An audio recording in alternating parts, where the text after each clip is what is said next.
Assalamualaikum warahmatullahi wabarakatuh. Hai guys, kenalin, nama aku Safa Ramadhani dari kelas 9A di SMPN 12 Batam. Kali ini aku bakal presentasikan tentang kerajinan berbasis media campuran. Jadi, enjoy!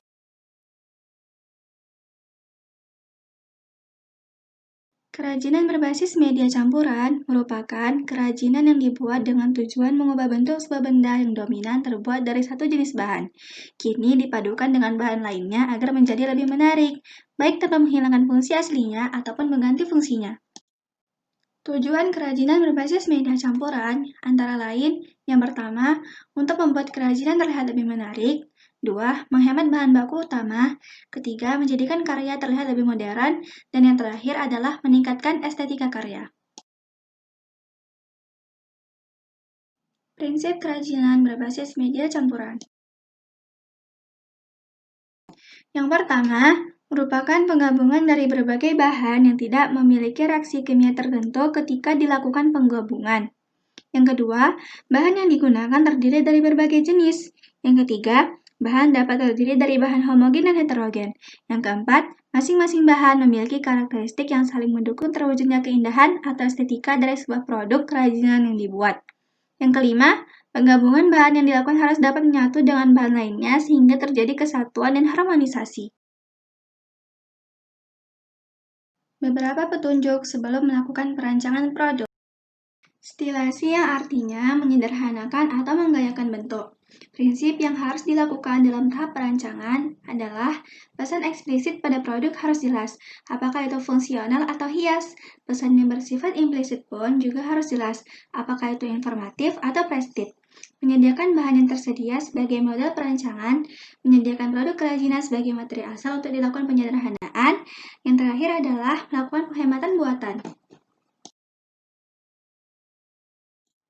Deformasi yang artinya merubah bentuk hingga menjadi bentuk yang benar-benar baru dan permanen.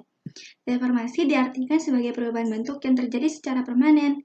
Perubahan bentuk ini harus diimbangi dengan pengetahuan tentang objek atau produk asalnya, agar perubahan yang diharapkan dapat terlihat dengan maksimal.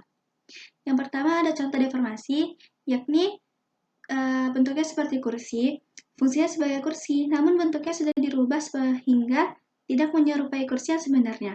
Yang kedua, bentuknya seperti mangkok. Fungsinya sebagai mangkok, namun bentuknya sudah diubah sehingga tidak maksimal sebagai mangkuk.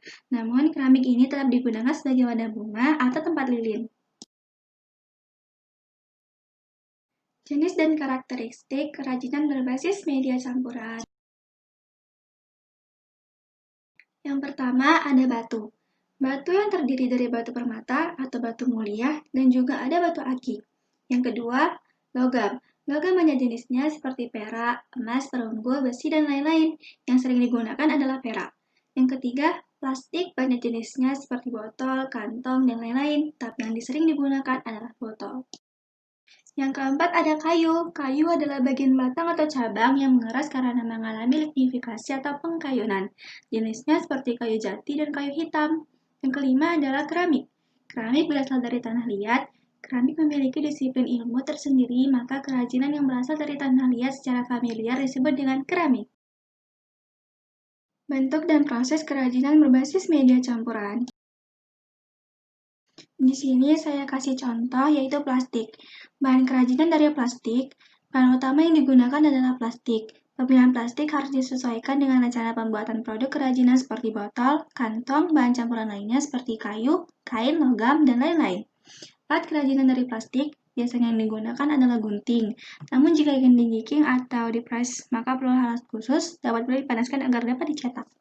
Contoh produk kerajinan dari plastik seperti ini.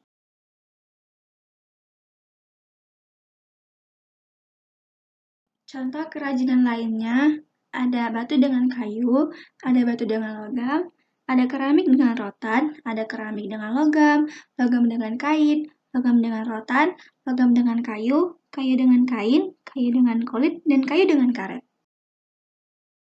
Kemasan kerajinan berbasis media campuran. Kemasan bertujuan untuk melindungi produk, meningkatkan harga jual, memperindah produk, dan menambah daya tarik konsumen. Kemasan merupakan sentuhan akhir dari sebuah proses. Pada karya modifikasi, kerajinan berbasis media campuran ini yang perlu diperhatikan adalah ukuran dari karya. Prinsip desain berkelanjutan tetap terus menjadi prioritas, meskipun yang dibuat adalah kemasan. Perlu dipikirkan agar kemasan tidak langsung dibuang namun dapat digunakan untuk fungsi lain oleh konsumen. Dengan demikian, penting untuk memikirkan bentuk kemasan yang menarik untuk dibuat. Sekian presentasi dari saya. Terima kasih. Bye-bye.